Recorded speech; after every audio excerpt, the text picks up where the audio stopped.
And welcome.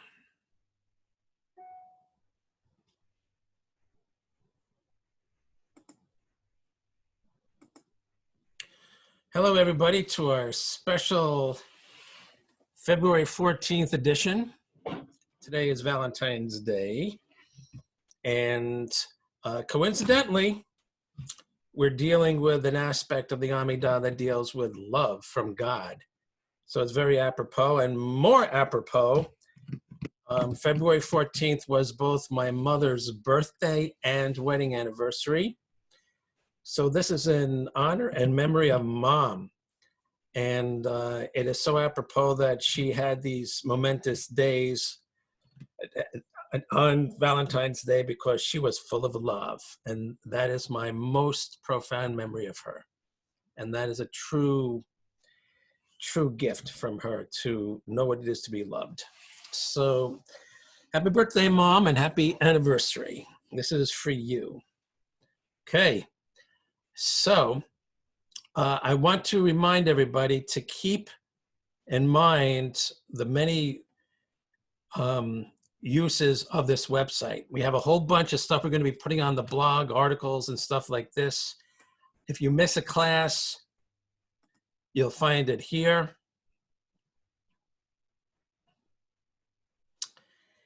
And all the recordings are there. They're uploaded by 12 noon the following Monday. That's tomorrow. We have all the notes, so you can keep track of the notes. And if you just want to take a quick peek, if you want to refresh your mind of what we went over, we have what's coming up the upcoming Sunday posted on the beginning, on the homepage. And we have these additional resources. I wholly encourage you to check out these resources because these websites are chock full of great stuff. And we're going to keep adding them anytime I come across a new website that I employ in a class. I put the link up here. So this is getting to be a great library of information for everybody. So please use it. And as always, you can see the link here. Pass on the link to anybody that you think is interested in a class. I'll trust you to, in your mind, if they're interested, if they're a good candidate, just spread the word. The link is available in your emails and your texts, so feel free to share it. And thank you for doing that. Let's talk about today's class now.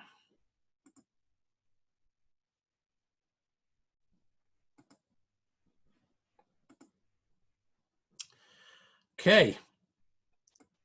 We're going to have the special class on God's love in memory of my mother, Eleanor Cobra and Leah Bat Chaim.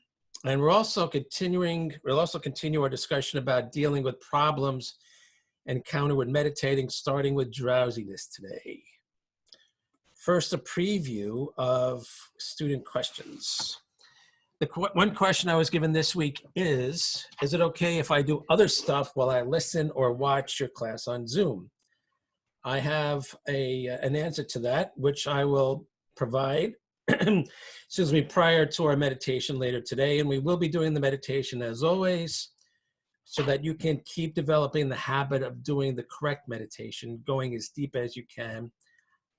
Your body will eternally thank you when you do that. Okay, so let's continue with our studies. We're in the portion of the Amidah where the prayer says, and God remembers the love of the patriarchs and brings a redeemer to their children's children for his name's sake with love. Okay, and that's our cue for today. What is he talking about with love? And Rabbi Kaplan does talk about that in Jewish meditation. Right here. Let's see what he says.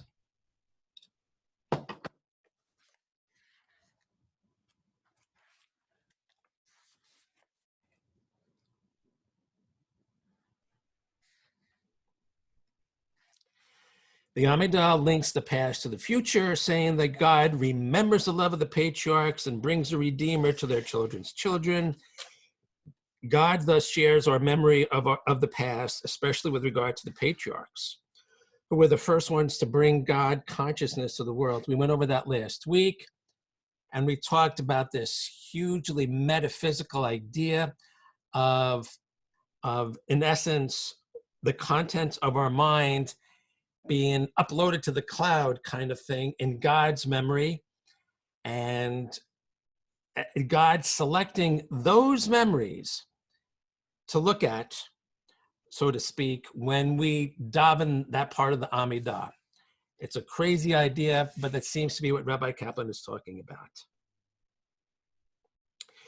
Just as we look to the patriarchs for a paradigm of the God experience, God looks at their love for him as a paradigm and as a reason to remain close to their descendants no matter what happens. So he's actually saying that God is taking his cue from the patriarchs just as we are, and he's getting an idea on how to relate to us. How we relate to the patriarchs is a cue for how God is going to relate to us. We also see God as our hope in the future. No small thing in this age over which hangs a Damocles sword of nuclear destruction. Okay. We believe that God will bring a redeemer who will make the world a safe and sane place to live. We have faith that there will come a time when all humanity will be brought back to the God consciousness that the patriarchs enjoyed, and that this will be a time of universal peace and good for all humankind. This is our ultimate hope in the future. We conclude by saying that God remembers the patriarchs and will bring a redeemer for his namesake, Lamad Shemo. As we discussed earlier, God's name is much more than an arbitrary collection of sounds. Rather, it is a word that speaks of his essence and his relationship with creation. The name is an important focus of our God consciousness, as I have discussed in previous chapters. Okay, I'm going to take one little pivot here. Somebody also asked me about my use of, God is good. God is really good, it's supposed to say. I use God. Why? The question was, is that something, are we supposed to be writing God's full name? First of all, Rabbi Kaplan does write out God. There are some times when he doesn't, he puts G-D, but a lot of times he uses God, and many scholars do the same. Okay, so there's a precedent. Number two, there's this idea about not writing God's name, but as I understand it, God didn't give the Torah in English. God calls himself by a few names.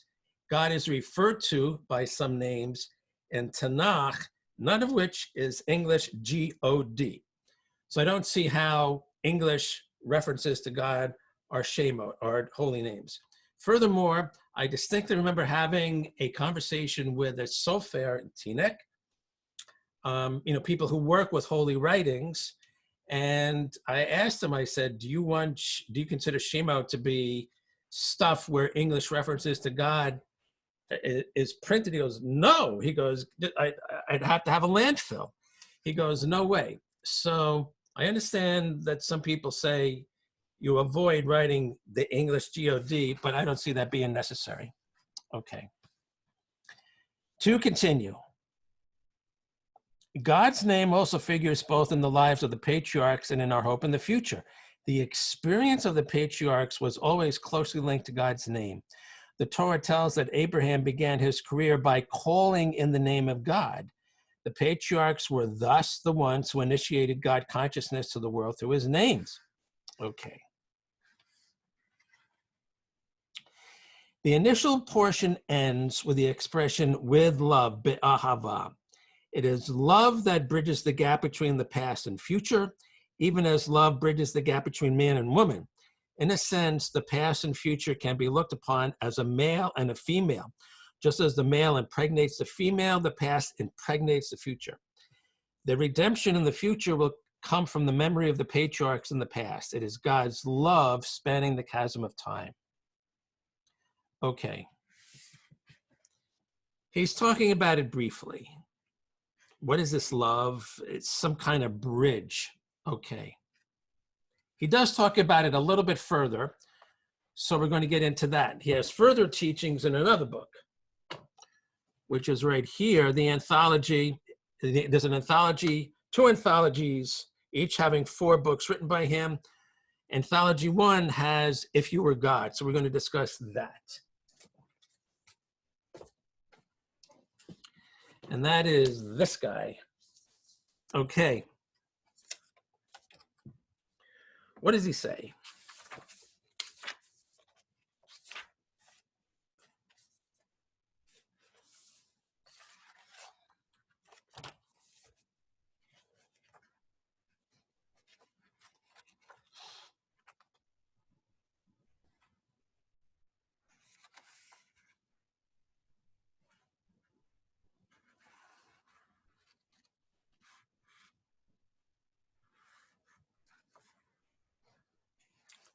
Okay.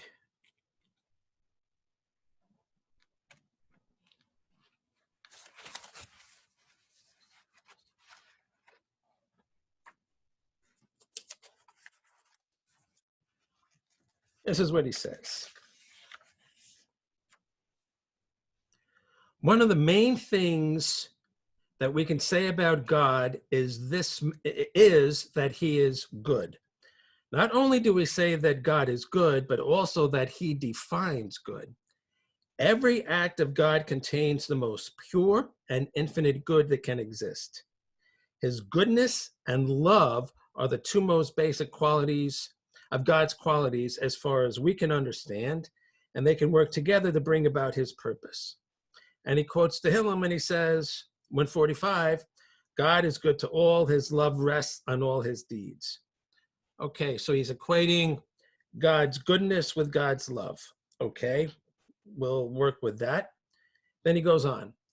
God had absolutely no need to create the world. God himself is absolute perfection and has no need for anything, even creation. When he created the world, he therefore performed the most perfect possible act of altruism and love. No matter how selfless a human act may be, there is always some benefit to the doer, even if it is nothing more than a degree of self-satisfaction. But God, on the other hand, has no needs or wants, and therefore there was nothing about him that creation could satisfy. It was therefore the most perfect possible act of love. So Rabbi Kaplan's equating love with selflessness, with giving. The psalmist again speaks of this and says, I have said the world is built of love. We say that God is good because he acts in love. So he's equating goodness with love. Neither his good, meaning God's, nor his love are in any way limited. There is an often repeated chant that speaks both of God's goodness and his love. It goes, give thanks to God, his love is infinite. Hodul Adonai ki tov ki le'olam chasdo. God was under absolutely no compulsion to create the world. We therefore call his creation an act of pure and infinite love. Okay, still a little bit highfalutin, but the point is that God doesn't need anything, so why did he create something? He created out of love. Okay. We need to have a little bit more meat on the bone, so we're going to look at Rabbi David Foreman for some insights on this. Rabbi David Foreman has a colossal book, The Beast That Crouches at the Door, and this is what he says. This is the book here. Okay. Get ready, because it's a mind blower.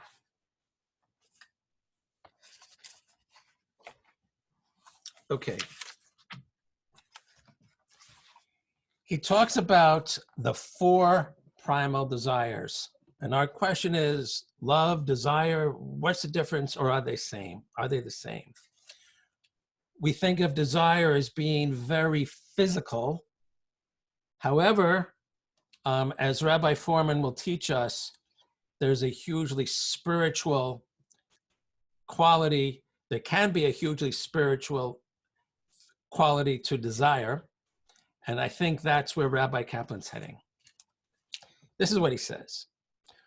Over 1,000 years ago, the rabbis of the Medrash noticed that the Hebrew term teshuka meaning desire, appears in a number of places in Tanakh. And this is what they say, the rabbis of the Medrash. There are 4 basic teshukot, desires in the world. The teshukah of Eve for Adam, the teshukah of the evil inclination for Cain, the teshukah of rain for land, and the teshukah of the master of the universe for humanity. It's quoting a Medrash. The desire of Eve for Adam, the desire of the evil inclination for Cain, the desire of rain for land, and the desire of the master of the universe for people. Okay, desire. What are they really saying? It seems to me, says Rabbi Foreman, that they are defining the word teshukah and making a sweeping, almost radical statement in the process. Okay, what is the common denominator between Eve and the evil inclination and rain and God? Okay, that's the question. I would argue, says Rabbi Foreman, that the sages define teshukah as something entirely different from what we usually think of when we say the word desire. When you and I normally talk about desire, we associate desire with need. Think about the synonyms we use for desire. When we desire a new car, we say, I need a new car, or I want a new car. Both need and want are connected to the idea of lack. When I am wanting or needful, I am missing something. When I get it, that hole in my life is filled and my want or need is satisfied. Usually when we talk about desire, we are really talking about getting needs fulfilled. The question you should contemplate is that the only kind of desire there is in this world? Or perhaps is desire a larger concept than this? Is there a desire that is not based on a sense of need, that doesn't come from some kind of lack that I have? If all my needs and wants were taken care of, would that be it? Or could I still have some sense of desire? You can see where he's going with this. Rabbi Foreman says, I think the sages are answering that question with a resounding yes. Yes, it is possible to desire something even when you don't need anything. Rain doesn't need land, but somehow it still desires land. God doesn't need people, but somehow he still desires us. The sages are arguing, I think, that teshukah is a code name for this special kind of desire. And it is this very kind of desire, this teshukah, that the feminine has for the masculine, and that the evil inclination, whatever that is, had for Cain. So what is this teshukah? Okay. To answer that question, he goes into a little essay, short one, that he calls The Laughing Rabbi. Why did God create the world? It's not just an idle philosophical question. From a religious standpoint, this innocent childlike query packs a big theological wallop.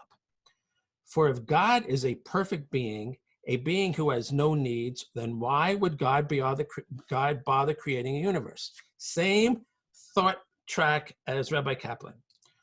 What could a universe possibly give to a being who doesn't need anything at all? In the beginning of the 18th century, a thinker by the name of Rabbi Moshe Chaim Luzzatto, that's the Ramchal, proposed what has become a classic answer to this dilemma. His answer is deceptively simple. Luzzatto said that God created the world in order to be capable of love, to be capable of love. The words seemed cliched, sort of like the God is love bumper sticker you might see plastered to the back of someone's rusting Volkswagen Beetle. But Luzzatto lived long before the age of the Beetle, and he meant what he said seriously, not as a cliche. His argument goes as follows.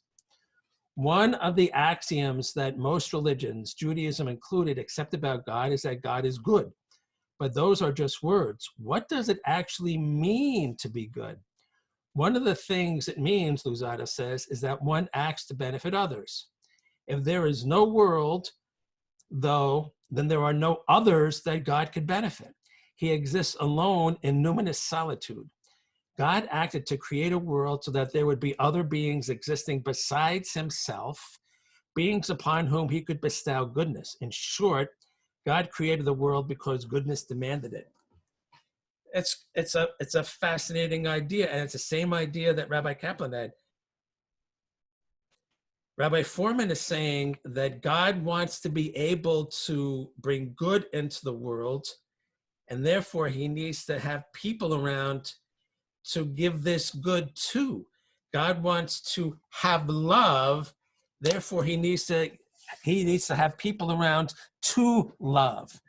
It's like the same thing as Rabbi Kaplan was saying, that God is taking his cues on how to relate to us by virtue of how we relate to the patriarchs. Okay. So Rabbi Foreman continues. Now, for many years, I didn't have the foggiest idea what Luzzatto was talking about. I had problems with it. Let's leave aside the question of suffering for a moment. Why in a world created out of love, there is so much hurt and pain? Let's assume that there are answers to that question out there somewhere. I was troubled by an even more fundamental difficulty. How had Luzzatto solved anything? If God is not supposed to have needs, then he shouldn't have a need to do good, to bestow kindness either. If God has this need, it puts us right back where we started from. How could a perfect being have needs? How could he be missing something? I vividly remember making this point once to the dean of the yeshiva where I studied. The dean's name was Rabbi Yaakov Weinberg. May he rest in peace. And I was sitting on a couch in his office, arguing my case as forcefully as I could. I gave this example to illustrate my point. Let's say a woman saves her child from death by throwing herself in front of an oncoming car to shield him. She walks away with injuries, but none as profound as the hurt she would have felt had she allowed her child to die. So in the final analysis, she acted out of need, didn't she? I was arguing really that there was no such thing as pure altruism, acting solely for the benefit of others. Every altruistic act expresses a need within the person doing it. Therefore, it is the doer, not just the receiver, who benefits from it. When I finished making my point, I awaited Rabbi Weinberg's response. As best as I can remember the conversation, he didn't answer me. Instead, he just sat across from me and he started laughing.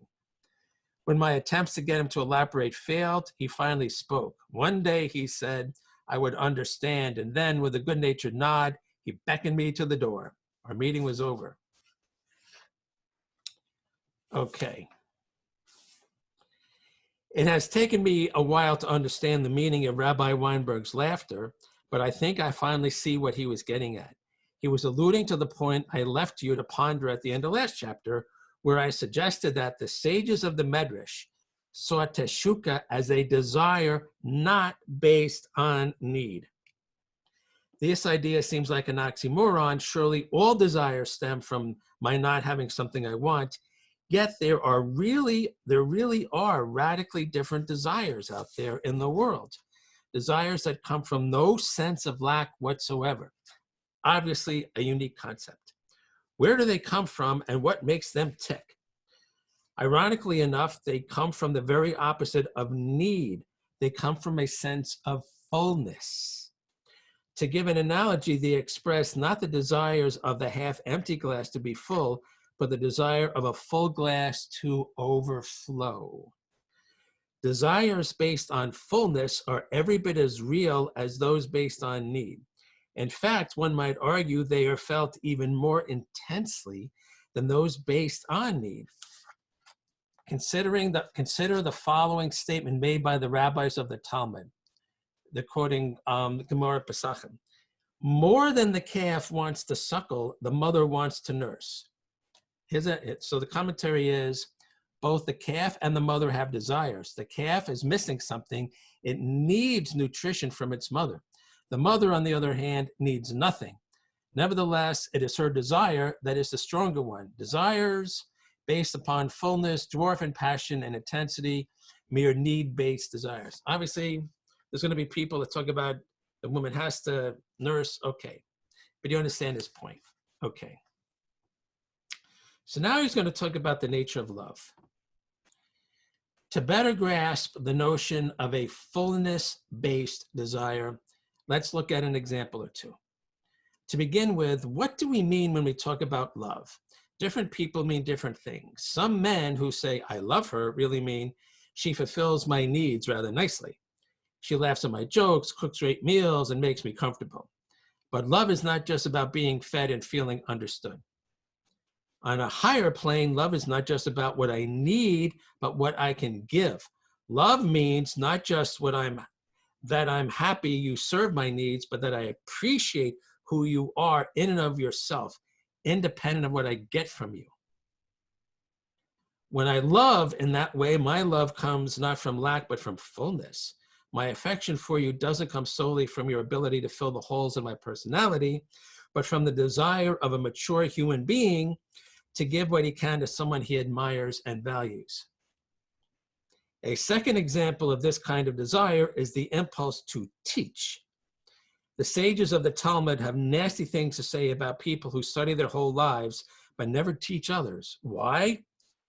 I'll give you a theory. The Hebrew verb to teach, lelamed, is identical to the verb to study, lilamod, except that the former, to teach, is the intensive form of the verb. Okay. When you stop to think about it, this says something profound about what it means to teach. Teaching is nothing but studying intensively. When someone is so passionate about what he is studying that he can't help but overflow and share his learning with others, well, that's teaching. Since teaching is just a further point on a continuum that begins with studying, it follows that when one studies and studies but never teaches, something is broken inside. Study that never flowers into teaching is somehow not the real thing. By the way, as a side point, that's why people study chavrusa, why they have partners, so that when one person is full of a topic, knows a topic, he has somebody immediately to share it with. It's a great institution. Okay, so now let's talk about male and female desire. As he said, there are 4 primal teshukas in the world, say the sages. There are 4 beings full of life force, seeking to overflow and share that gift of life with others. One of those beings is God. It should come as no surprise that a perfect being would experience rather intensely the desire we call teshuka. The Almighty loves not because he is needy, but because he is full. He wants to share that fullness with others, and to that end, he created a world. That's an amazing concept. So we know God is complete. We know God is perfect. We know God needs nothing. So why create something? Because that perfection made him full. And if this is a God of love, then out of that fullness, he wants to share the wealth. He wants to share the love. Another being possessed of life force is rain. The land is parched without rain. The land needs rain, but it is rain that experiences teshuka for land. Rain wants to give land what it can. Again, why are we saying this is because the sages say that the word teshuka applies to rain. Rain becomes meaningful because of its ability to nourish and to share itself with land. Without land, rain is frustrated, restless. The desire of rain to give life to land is intense. Another great teshuka in the world, say the sages, is the desire of the feminine for the masculine. What is the nature of this desire? To be sure, both men and women desire one another, but they do so for different reasons. Let's talk about men. In traditional Jewish marriage, a man gives a ring to a woman, not the other way around. The reason is that a biblical verse, and he's quoting the Devarim, describes the man as the active partner who takes a woman as his wife. Now, this might strike some as sexist, but I don't think the ancient sages meant it that way. Long ago, the sages of the Talmud wondered about this verse in Deuteronomy. Why, they ask, does the Torah state when a man shall take a woman? Why is he, not she, cast as the active partner in marriage and courtship? Here is their answer. It is comparable to a person who lost something. Who goes searching after whom? I would say the person who lost something searches after that which they lost. He's quoting the Kedushin.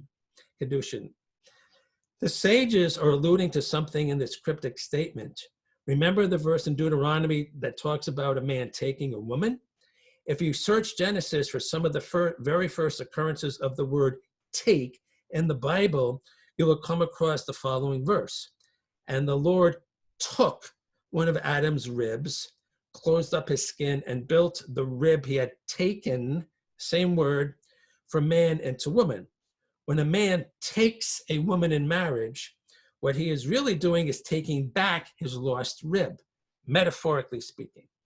The person experiencing a loss is the one who searches for what was lost. The masculine desires the feminine because the man understands on some basic level that he is missing his lost feminine side, and he is seeking to reunite with her. The feminine desires the masculine for other reasons. The feminine does not have imprinted on her soul the sense that she is missing something without a man. Since woman was created as a whole being, she does not experience that some masculine sense of lack within herself. Instead, the feminine desires the masculine out of teshuka. The feminine, like rain and like God, embodies a mysterious life force, and she seeks to give that gift to the masculine. The Talmud takes for granted that, generally speaking, women want to get married more than men do. That's from Ketuvah. This assumption should not surprise us. Desires based on fullness are always more intense than desires based merely upon lack. We'll definitely have to have a class on this one. But there you go. Okay. So wrapping this up, he has a portion called The Desires Unto You, talking about how this applies to Cain and Abel. Okay. We are now, I think, in a position to understand what God was saying to Cain in the moments before he murdered Abel. He was talking to Cain about his evil inclination, and he was telling him something both startling and profound. There is a fourth primal teshuka in the world. It is the teshuka, Cain, that your evil inclination has for you. So what does that mean? So we've talked about women having teshuka and rain having teshuka, God having teshuka. Well, how can the evil inclination have teshuka? What God was telling Cain forces us to redefine our notion of the evil inclination. When we think of the evil inclination, we tend to think of something, well, evil. We imagine some sort of devil bent on getting us to stray, or a dark part of our soul trying to corrupt us. But that's not how God portrays it here. Is it possible that the evil inclination, like the Almighty himself, like rain, like femininity, has a powerful life force to share? That it is a neutral, even benevolent force? It seems paradoxical. Why then would we call it evil? In the coming pages, we'll examine more carefully this notion of evil inclination and the relationship it has, which is for another story. But you know the track he's on. The track he's on is that the evil inclination is a creative life force that has to be challenged, that has to be channeled. So in and of itself, the creative life force to create something is not bad. It's just what you do with that life force. That's where he's headed with this. Okay. I have to say that this is marvelous stuff. We'll have a portion at the end for questions. So let's just move on.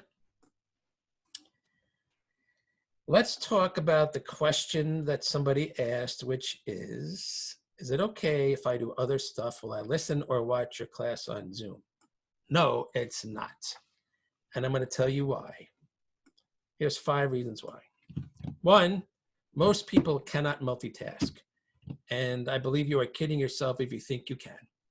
Actually, Rabbi Kaplan talks about that. He talks about that very few people have developed the advanced skill of being able to fully invest themselves in multiple activities at the same time. Invest themselves, engage, which means that people, when they think they're multitasking, doing this halfway, this, you are not engaging yourself. So if you think you are effectively accomplishing stuff by doing several things at once, I think you are kidding yourself.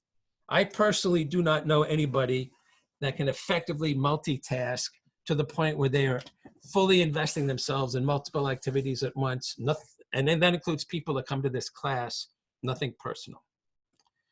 Point number 2, the name of the game is mind-body integration, not separation. we're always talking about being in tune here. We're always talking about putting your body in position where still body, still mind. There's a connection between the two. We want to enhance the connection. We want to exploit the connection. And if you are just doing stuff with your mind is elsewhere, you are breaking that connection. And that's counterproductive to everything we're doing from a spiritual point of view. Number 3, don't shortchange your spiritual development.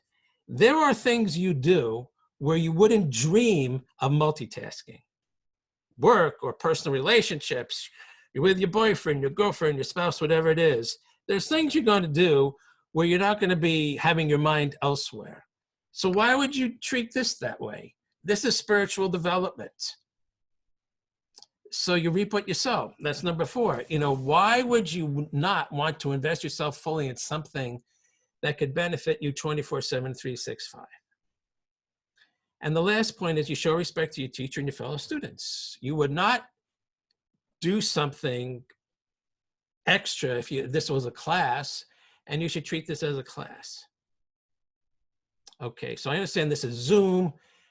People cover themselves, everybody's on mute, so you think you might be able to get away with it. There's standards that are lowered. Well and good, I'm not going to kick anybody off, and I'm going to still invite people.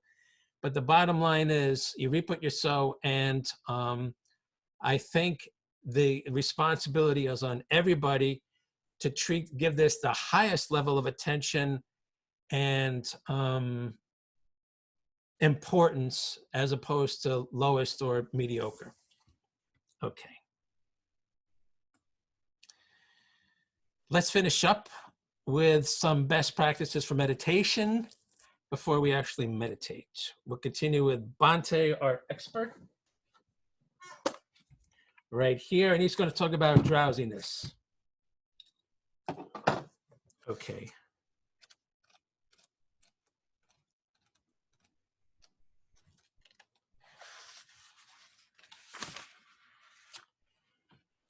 It is quite common to experience drowsiness during meditation. You become very calm and relaxed. That is exactly what is supposed to happen. Unfortunately, we ordinarily experience this lovely state only when we are falling asleep, and we associate it with that process. So naturally, you begin to drift off. When you find this happening, apply your mindfulness to the state of drowsiness itself. Drowsiness has certain definite characteristics. It does certain things to your thought process. Find out what. It has certain bodily feelings associated with it. Locate those. This inquisitive awareness is a direct opposite of drowsiness and will evaporate it. If it does not, then you should suspect a physical cause of your sleepiness. Search that out and handle it. If you have just eaten a large meal, that could be the cause. It is best to eat lightly if you are about to meditate, or wait an hour after a big meal. And don't overlook the obvious either. If you have been out hauling bricks all day, you are naturally going to be tired. The same is true if you only got a few hours of sleep the night before. Take care of your body's physical needs, then meditate. Do not give in to sleepiness. Stay awake and mindful. For sleep and meditative concentration are diametrically opposed experiences. You will not gain any new insight from sleep, but only from meditation. If you are very sleepy, then take a deep breath and hold it as long as you can. Then breathe out slowly.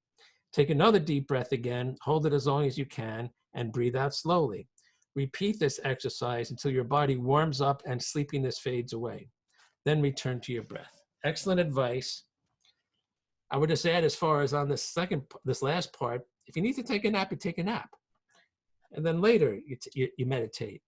But the eating, the being tired, the being restless, you have to set the stage. And you have to make sure your body is ready to just relax and be attentive. And therefore, you'll get the most out of it. Still, you can get a little drowsy. And notice what he keeps saying. He keeps saying, you don't say, oh, gee, now I'm drowsy. What am I going to do with it? You embrace it. And you examine it, and you kind of like get through it to go through it. Go through it to get through it. You kind of look at it, what it is, and make yourself more aware of it. And that continuing awareness is what will get you through it and make it disappear. That is his approach all the time. Use your mindfulness as a way of transitioning through roadblocks. Okay, we'll go over the next problem next week, and because now we are going to meditate. And I will turn off the recording.